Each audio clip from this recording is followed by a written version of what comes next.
Bismillahirrahmanirrahim. Assalamualaikum. Welcome back to Radiology Vibes. So today's topic is how to read chest X-ray. कैसे हम पढ़ेंगे, तो इसको start करते हैं। जब भी आपके हाथ में चेस्ट एक्सरे आए तो आपने इन बातों का ख्याल करना है कि चेस्ट एक्सरे आपने क्यों करवाया है, लास्ट टाइम चेस्ट एक्सरे जो है वो कब हुआ था, पेशेंट की हिस्ट्री क्या है, कंप्लेन क्या है, क्यों उसको जो है वो किसी ने या किसी डॉक्टर ने एडवाइस किया है कि आप चेस्ट एक्सरे करवाएं। तो इसमें आपने जो है वो बेसिकली 5 से 6 ऑप्शंस को याद रखना है। फर्स्ट वन इज़ कि आपने एक्सरे की रोटेशन देखनी है, इंस्पिरेशन देखनी है, उसका एक्सपोयर देखना है कि एक्सपोयर कैसा हुआ है, उसके जो एक्सपोयर है उसको आपने माइंड में रखना है। सो इसके हम क्या करेंगे कि मीडियल एस्पेक्ट्स ऑफ क्लेविकम देखेंगे। इसके अलावा हमने इसके एक्सपोयर को देखना है। सो इसको हम डिवाइड करते हैं 5 वर्ड्स में, लाइक ABC में डिवाइड करते हैं। फर्स्ट ऑफ ऑल हम देखेंगे एयरवे। सो ब्लू वन में जो हाईलाइट हो रहा है, this is the airway which is the airway trachea and bronchi. तो ये हमारे पास जो है वो ट्रैकिया और ब्रोंकाई हो गया। इसमें हमने दोनों लंग्स को, लॉन्ग वेज को देखना है। देन है बी हमारे पास लंग्स और प्लूरा। सो ग्रीन में हाईलाइट हो रहा है हमारे पास लंग्स। आपने इसमें प्लूरा पे फोकस करना है और लंग में देखना है कि किसी भी किस्म का फ्लूइड तो नहीं आया हुआ, किसी भी किस्म का कोलैप्स तो नहीं है, किसी भी किस्म की फ्लूइड कलेक्शन तो नहीं इसमें आ रही, just like the consolidation and the pleural effusion. और अगर हम इसमें सी की बात करें तो वो है एक्सरे का कंट्रास्ट, यानी कि जब हम देखते हैं कंट्रास्ट, इसका हम देखेंगे कि कंट्रास्ट किस तरह से इसमें हमारे जो रेडियोग्राफर है उसने कैसे डाला है, ताकि हमें जो हार्ट की पैथोलॉजीज़ हैं वो अच्छे से पता चल सकें। कार्डियो मीडियास्टिनम को हम अच्छे से फोकस करेंगे। So red one is highlighting about the heart. तो हार्ट की शेप में whether we are looking for the enlarged heart और एनीथिंग एल्स। सो डी है हमारे पास डिसेबिलिटी ऑफ बोन्स। सो ये इसमें हम डिसेबिलिटी ऑफ बोन्स में बोन्स को रूल आउट करेंगे, किसी भी किस्म का फ्रैक्चर तो नहीं है, किसी भी किस्म की एबनॉर्मेलिटी तो नहीं है, और ये हम इसमें जो है वो सब चीज़ें अच्छे से ट्रेस करेंगे। स्पाइनस फोसा को देखेंगे। पोस्टीरियर एस्पेक्ट्स ऑफ हमारे पास रिब्स हैं उसको देखेंगे, किसी भी किस्म का जो फ्रैक्चर है या कोई स्ट्रक्चर में चेंजेस आए हैं तो वो हम इससे रूल आउट करेंगे। So E for exposure, again I have already explain कि आपने रेडियोग्राफर का एक्सपोयर देखना है कि उसने एक्सपोयर अच्छे से जो है वो केवी और एमएस को दिया है या नहीं दिया है।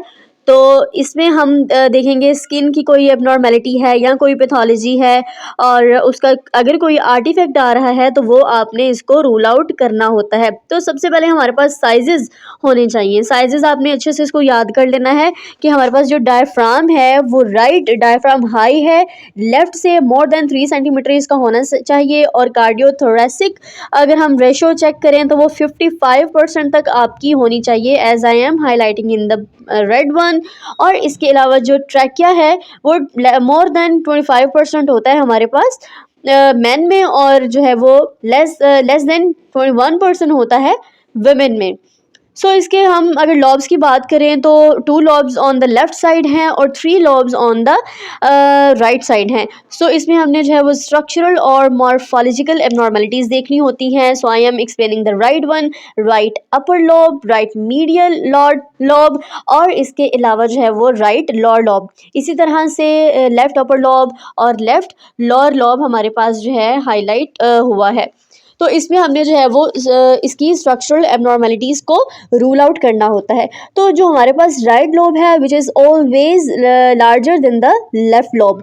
सो राइट मिडल लोब जो है वो पोस्टीरियर होता है इसके लॉर्ड लोब के, और इसमें जो है वो अगेन इसकी बाइफर्केशन ऑफ ट्रैकिया को आप देखेंगे, एपेक्स ऑफ हार्ट को फॉलो करेंगे, क्लाविकल की एबनॉर्मेलिटीज़ और फ्रैक्चर को हम इसमें रूल आउट करेंगे। एओर्टिक नकल को आपने जो है वो अच्छे से इसको देखना है कि किसी भी किस्म की स्ट्रक्चरल और मॉर्फोलॉजिकल एबनॉर्मेलिटी तो नहीं आ रही।